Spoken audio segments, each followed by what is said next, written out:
Hello everyone, back in queue for the season 2025-26. Decided to kind of follow some of the other YouTubers that I'm watching right now who are very much in the tradition of not editing a whole lot. Just kind of laying it out there. One of my big hang-ups last year was filming inside my trailer because it's so small and generally not incredibly organized. I tend to live fairly disorganized life inside the trailer. It works for me, so it works. But I realized it was kind of hanging me back from sending out a few more videos. So I'm going to try to both totally embrace the don't edit thing to a point, and then also totally embrace the what it is what it is. So pulled the cord again. Pulled the cord on doing a little bit more traveling this year.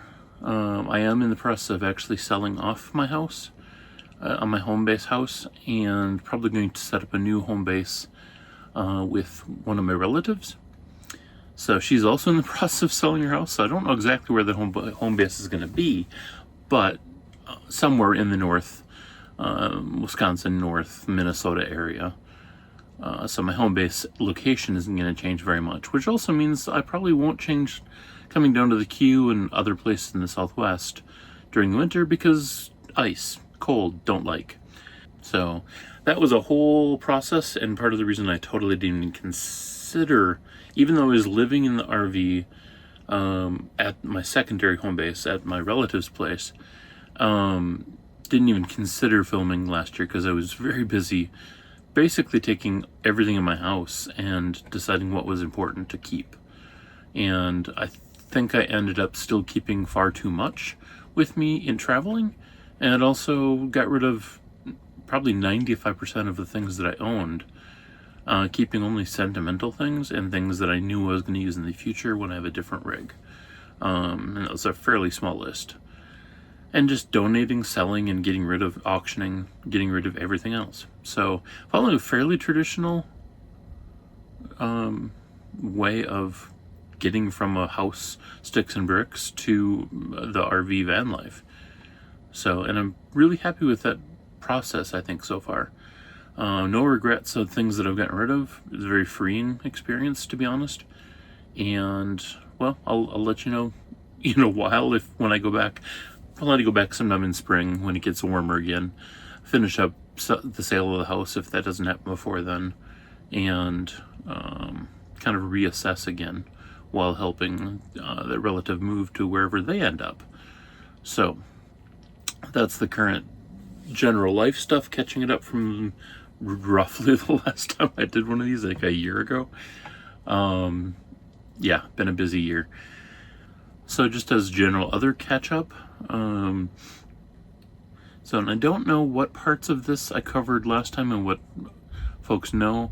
I upgraded my solar system by adding a fairly large, like 250, 300 used panel, in addition to the Rental G 100 that I had, and still stuck with the smaller solar charger, so I can't go much beyond that until I get a bigger rig, and the rig isn't really rated for that as far as wiring, so I'm probably at that range, but it tends to give me about 1500 to 1700 watts even in the winter here in Quartzsite, which is enough for my needs as long as I'm careful. On cloudy days, which has been lately, it runs a little bit of problem, but I do have a generator and a connection to my truck that I can repower the systems if I need to. So on that note, I did my old inverter bombed out on me finally after like 4 years of really hard use, and I got picked up a new 500 watt inverter. So for the most part, that seems to be fairly doing the trick. I've had to run the inverter twice to power in about a month and a half, 2 months that I've been actually out of my home base area. And for the most part, that kicks most of the power I need. It recharges my Jackery, which is still never far because I use it as a backup. Also have a solar panel for that one, which is new. So all in all, I have two 100 watt hour batteries, or 200, amp hour batteries, and then my Jackery, which is another 100 amp hour. So roughly it's 300 watts a power bucket, let's say, and that seems to be serving me pretty well. And if folks remember from last year, I was in the market for and was just ordering a Honda 2200 power inverter, or not inverter, but power station generator, and very useful when it runs. I've found the maintenance of it very hard to keep up with, and therefore it's actually spent more time not working than it does working. I know that's on me. I'm not good at mechanical things. I'm not good at maintaining it, but I'm probably going to switch over at some point to have that failback be some type of an electric start or propane power generator, because I just acknowledging that I'm not that good at maintenance. So I know it's easy. I know they're a very good generator, so I'm not even saying the Honda isn't a good piece of equipment. I'm saying I'm failing it to not maintain it well. But such as it is, and I'll adjust and move on. Like I said, twice I've only had to power off a generator source twice so far in my 2-month travel since I left the home base. So I'm not overly concerned about it, but I do want to shore that up because it's not great for a car to do that, I guess. So where did all my belongings go? Like I said, I donated probably 90%, well, donate auction about 90% of it, and everything else, because of the setup I have right now. I mean, I bought the taxi Cricket that I drive in, or that I RV in, because it was able to be pulled by a Ford Ranger. It's a 2011 Ford Ranger, which limited the size of the travel trailer I could be pulling. And that kind of also influences then what else can I bring along with me in that Ranger. And the solution I got for that is I literally bought 12 Sterilite containers that I can strap down when traveling, and just stack them in 4 columns of 3 in the back of the Ranger. So I look a little Beverly Hills hillbilly when I'm traveling, but I'm hoping to pare that down as I go. I'll never get totally out of that because there's no storage in the taxa for most purposes, and I do need to bring things like car maintenance, rescue gear, just general stuff, and food, and some necessities along with me. But I want to get those towers a little lower, so it's a little less stress, because it is it's not the best solution to my nerves traveling down the road, because they do shift, and my fear is to lose one of them as I'm traveling down the highway. That would not be cool. As far as the tent situation goes, I don't know how much I went into the difficulty I've had with that, but at least in Quartzsite, winds get very high. So I've been kind of progressing from minimalistic tent stakes to the rock trick, where you tie tie downs to a smaller rock, put a bigger rock in front of it so the tension is actually pulled through and it helps solidify it. I went and got some auger style tent stakes that are like 8 to 12 inches deep that I put in with my impact driver. So that so far has been working very well. I've had a couple days of really high winds, 30 to 40, and glancing out there right now, I don't think any of the tent stakes have actually moved since I put it in. It did knock the top down because it is a clam style. The ones that are tension pop up for ease of assembly, or ease of deployment, I should say. And so it did knock it down one day in the winds, and it actually tore the canvas because it was windy enough to that. But it didn't move the tent. And in past years, it's mostly blown it over and then started ripping out the guide wires. So it's at least, I've discovered how to make it perfectly stable. Now I just have to work on, do I want to keep the tent concept as a separate extra space, and therefore have to probably get a canvas or a more heavy gauge solution, or do I don't know. I haven't figured that part out yet, but I'm really happy I don't have to worry about it blowing away, because that was always a constant fear in the high wind days.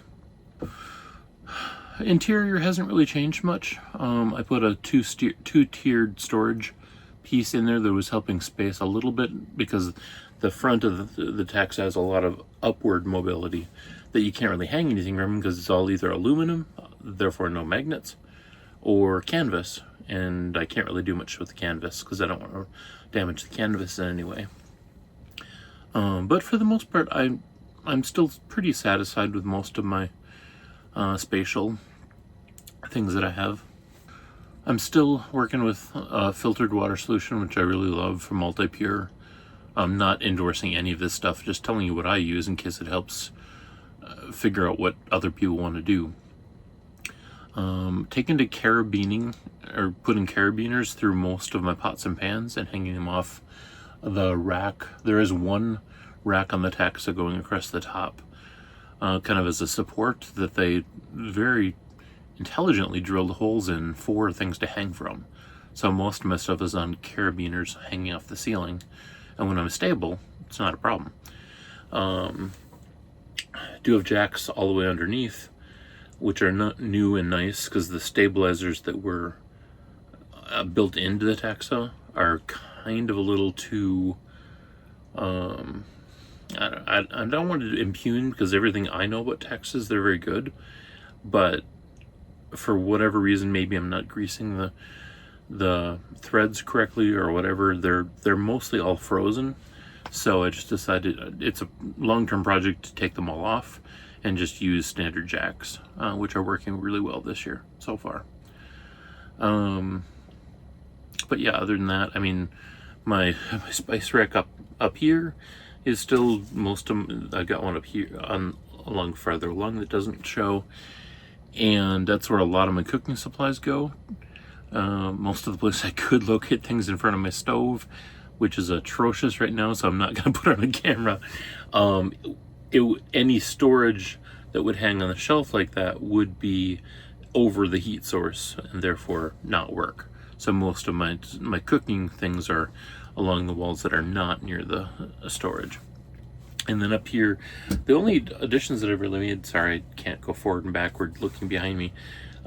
This is one of the OG solutions that I had. It's just a carabiner off of a hook that was built in more to manage the deck for seating.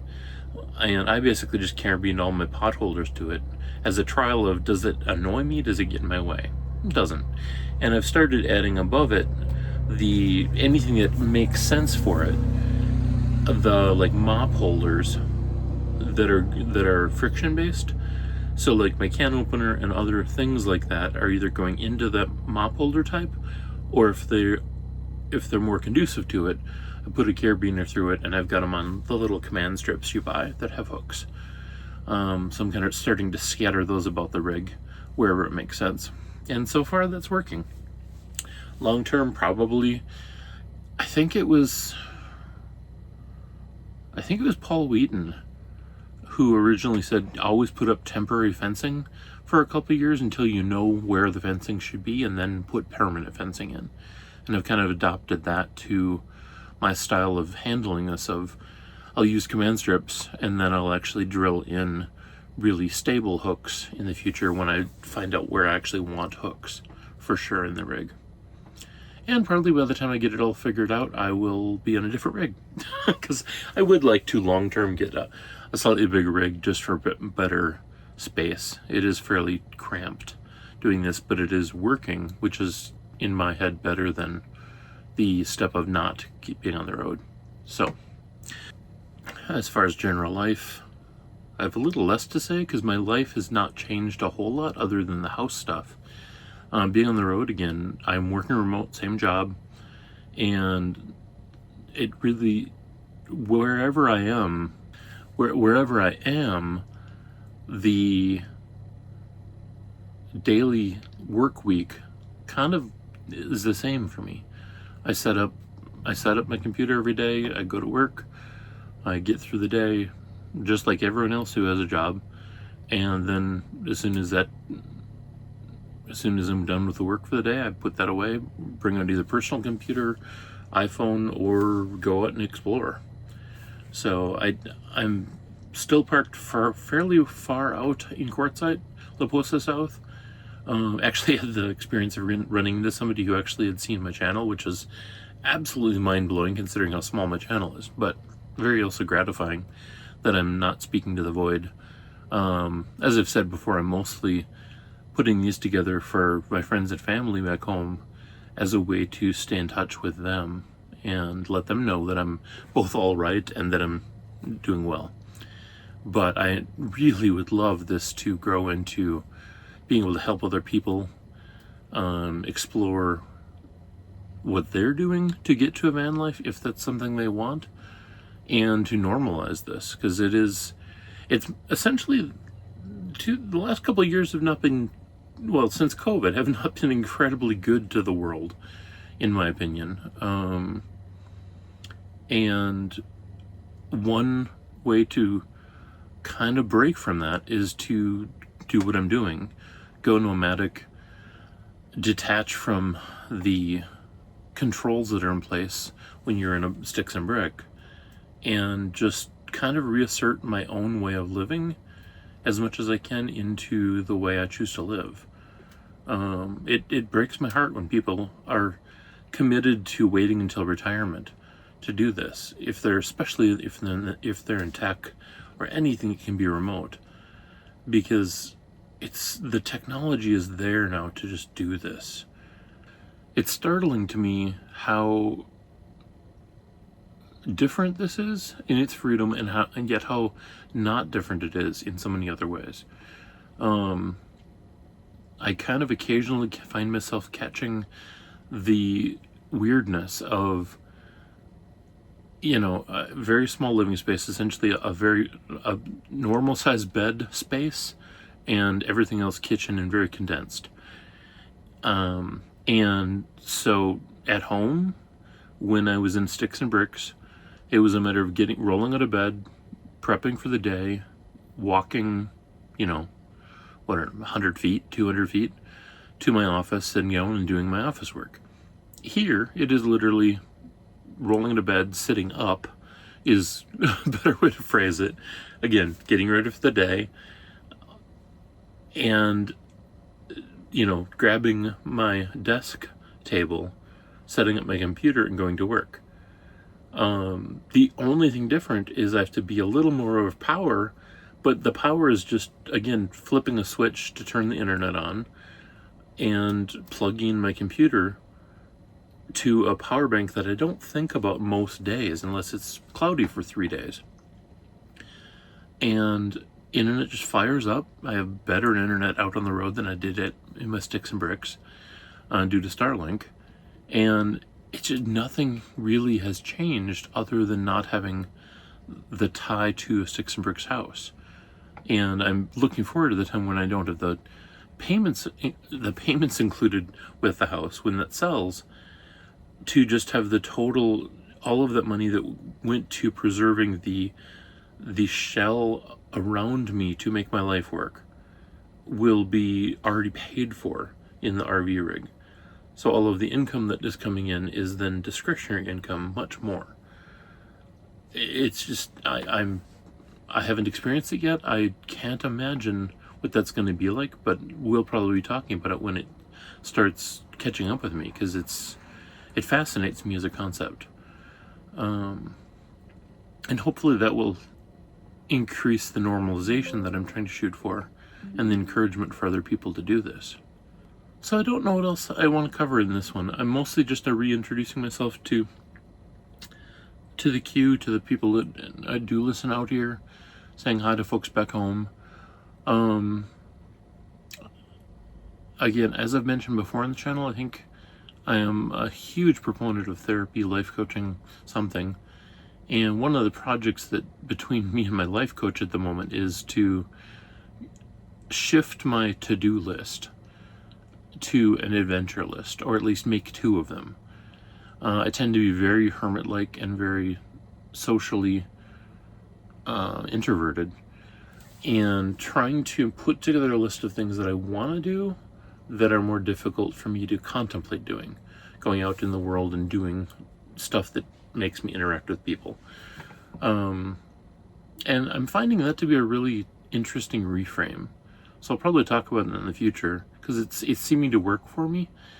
But just the reframe of, instead of something I should be doing, because that's how I usually think about things, but it's something that I want to do and to remind myself how to get out and do it, because that's something I want to do. It's not a list constraining me to what I need to do, should do. I mean, some of it is, because I have a standard to-do list that is, that, you know, go get water if I'm out of water. But the adventure list of, hey, these are things you want to do, so figure out a way to do them that's going to be comfortable. And that seems to be working really well this year so far. Yeah, on that list for this year is going to the RTR, Rubber Tramp Rendevous from Bob Wells. And I'm excited to go explore that this year and see if I can, in whatever fashion I choose to, interact with that. Because I've been watching Bob Wells forever, and at least as long as I've been exploring this life. And it'll be interesting to meet other people who are of like mind. So look for that in the future. I do have one other video that I'm in the process of making that was just me kind of blathering about on the way down to Yuma for an errand run. That I got into some fun, more story time. So hopefully I'll get that out to you pretty soon. All right. Thank you for listening, and I will talk to you later. Bye.